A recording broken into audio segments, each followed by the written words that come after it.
उत्तर प्रदेश के इटावा जिले के दांदरपुर गांव की एक घटना ने मानवता को शर्मसार कर दिया।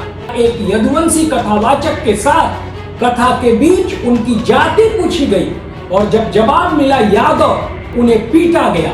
उनके बाल और चोटी उस तरह से काट दिए गए। महिला के पैरों पर नाक रगड़वाई गई और उन पर पेशाब फेंका गया और कहा गया अब तू पवित्र हो गया है, ब्राह्मण का मूत्र पड़ गया है तुझ पर। क्या यही सनातन संस्कृति है या फिर यह वही सड़ी गली मनुवादी सोच है? इस एक घटना ने हमें आईना दिखा दिया है कि जाति व्यवस्था अब भी जिंदा है, कि सरकार उच्च जाति के अपराधियों को संरक्षण दे रही है। क्या कथावाचक की जाति को देखकर उसके साथ न्याय होगा?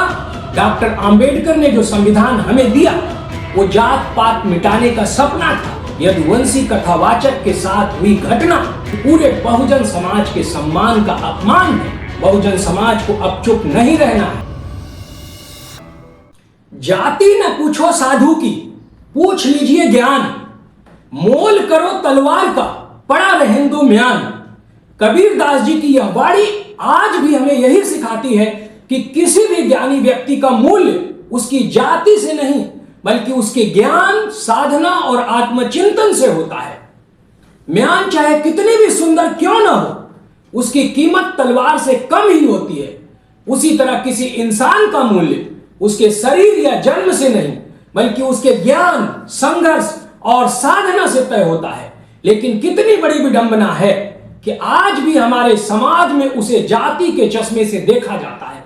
भले ही सामने बैठा व्यक्ति आध्यात्मिक ज्ञान और शास्त्रों का प्रकांड विद्वान ही क्यों ना हो।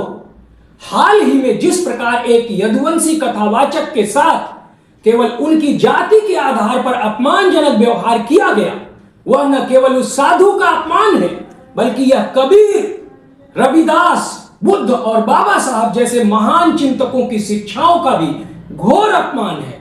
जिस समाज को ज्ञान और विचारों के आधार पर आगे बढ़ना चाहिए था, वह आज भी म्यान यानी जाति को तलवार यानी ज्ञान से ऊपर रख रहा है। इस एक घटना ने हमें आईना दिखा दिया है कि जाति व्यवस्था अब भी जिंदा है और वह भी सबसे ज्यादा वहां जहां सबसे पहले खत्म होनी चाहिए थी, धर्म के मंच पर। उत्तर प्रदेश के इटावा जिले के दांदरपुर गांव की एक घटना ने मानवता को शर्मसार कर दिया। गांव में कथा को बुलाए गए संत सिंह यादव जी के साथ जो हुआ वो सिर्फ एक व्यक्ति पर अत्याचार नहीं था बल्कि वो एक पूरी जाति, एक पूरी सोच और उस मानवता पर हमला था जिसे हम संविधान कहते हैं। संत सिंह यादव जिनका काम है कथा कहना, धर्म की शिक्षा देना, राम और कृष्ण की कथा सुनाना, लेकिन आज ये खुद एक ऐसी कहानी का पात्र बन गए हैं जो शर्मिंदा कर देती है पूरे समाज को। क्यों? क्योंकि उन्होंने कथा कहने की हिम्मत की। क्यों? क्योंकि वो ब्राह्मण नहीं थे। क्यों? क्योंकि वो पिछड़ी जाति से थे। कथा के बीच उनकी जाति पूछी गई और जब जवाब मिला यादव, तो उन्हें पीटा गया। उनके बाल और चोटी उस तरह से काट दिए गए। महिला के पैरों पर नाक रगड़वाई गई और उन पर पेशाब फेंका गया और कहा गया अब तू पवित्र हो गया है, ब्राह्मण का मूत्र पड़ गया है तुझ पर।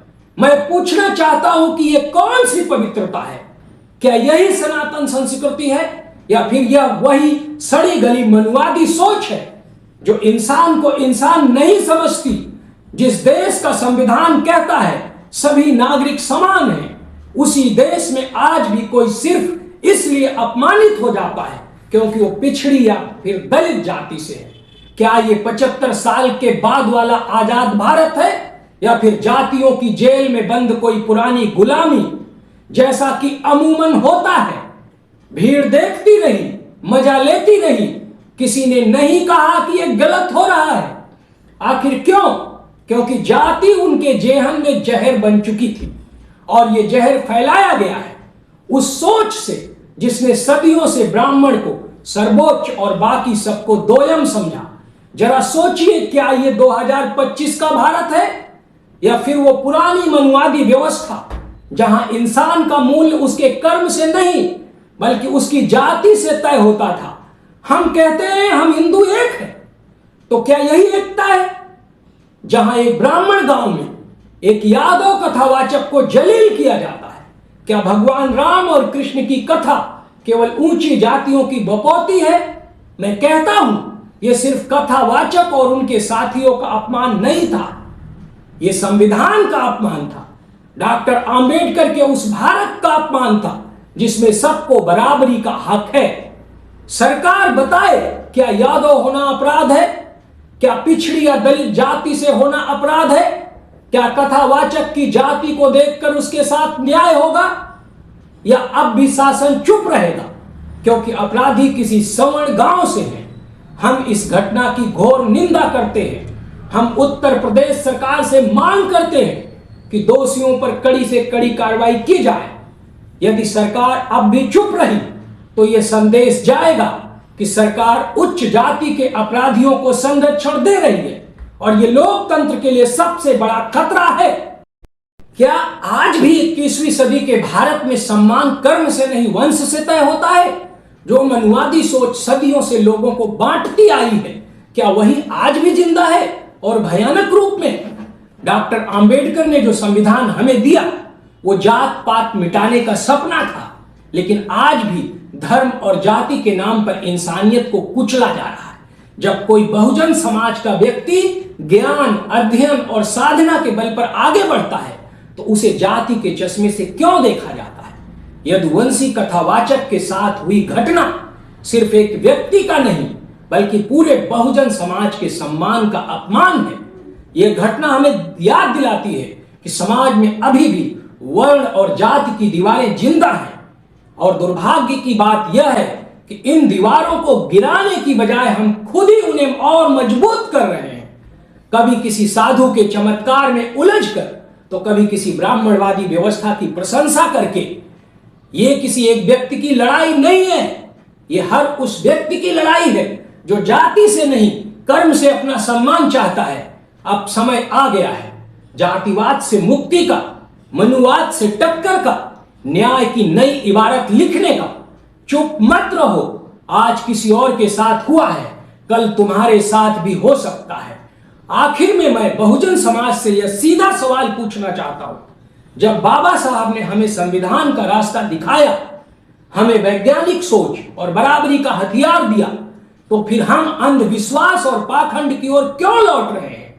जब हमें संविधानवादी और अंबेडकरवादी बनना चाहिए, तब हम पाखंडवादी क्यों बनते जा रहे हैं? जो समाज ज्ञान और न्याय के आधार पर खड़ा हुआ था वह अब फिर से ढोंग, जातिवाद और ढकोसलों में उलझ रहा है। यह समय है आत्ममंथन का। हमें तय करना होगा कि हम बाबा साहब के विचारों के साथ खड़े हैं या फिर उन्हीं ढकोसलों में जिनसे उन्होंने हमें आजाद किया था। बहुजन समाज को अब तय करना होगा कि वह अपने बच्चों को ज्ञान, तर्क और संविधान की शिक्षा देगा या फिर से उन्हें अंधभक्ति और भाग्यवाद की बेड़ियों में जकड़ देगा। यह दौर राम कथा और कृष्ण कथा कहने और सुनने का नहीं है, बल्कि संविधान पढ़ने और समझने का है। यदि हम अब भी नहीं जागे तो पाखंडी ताकतें हमें फिर से उसी सामाजिक गुलामी की ओर धकेल देंगी जिनसे निकलने के लिए बाबा साहब ने पूरी जिंदगी संघर्ष किया। बहुजन समाज को अब चुप नहीं रहना है, अब बोलना है, सोच बदलनी है और पाखंड के खिलाफ संविधान और शिक्षा को हथियार बनाकर संघर्ष करना है। इटावा में कथावाचक के साथ हुई घटना निंदनीय है और इसका विरोध किया जाना चाहिए, लेकिन इसके साथ ही हमें आत्मचिंतन भी करना होगा कि आखिर हमारा बहुजन समाज आज भी पाखंड, अंधविश्वास और झूठी धार्मिक कहानियों में क्यों उलझा हुआ है। अब समय आ गया है कि बहुजन समाज जागे, वैज्ञानिक सोच को अपनाए, संविधान को अपना मार्गदर्शक बनाए और अपनी आने वाली पीढ़ियों को शिक्षा, रोजगार और तर्क की दिशा में आगे बढ़ाए।